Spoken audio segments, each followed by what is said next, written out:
বর্তমান সময়ে কারোর সাথে তর্ক করবেন না, কারণ সবাই সব বিষয়ে খুব জ্ঞানী। আপনার মতের সাথে যদি একটুও অন্যজনের মতের অমিল হয় তাহলে দেখবেন ব্যক্তিগত আক্রমণ। আর এই কারণ ছাড়া আপনাকে ব্যক্তিগত অপমান করার যদি প্রতিবাদ করতে যান তাহলে মাশাল্লাহ সমাজের সুশিক্ষিতরা এসে আপনাকে দোষ দিয়ে যাবে।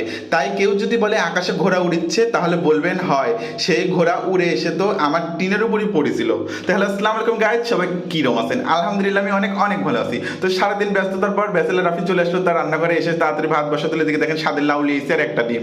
আজকে লাউ দিয়ে ডিম খাবো, উত্তরবঙ্গের খানা। তো যাদের হোক এদিকে ডিম আমি সুন্দর করে ভেজে নিলাম, পিস পিস করে তুলে নিলাম, এদিকে মশলা দিলাম, দিয়ে হলুদ লবণ মরিচ সব মশলা দিয়ে ভালো করে মশলা কষালেই দিয়ে দিলাম লাউ দিয়ে। এদিকে লাউ কষা লিতে লিতে এদিকে আমি মনে হলো যে একটু লেবু চিনির শরবত খাবো, কারণ শরীর খুবই টায়ার্ড লাগছে, মানে কেলাম তো।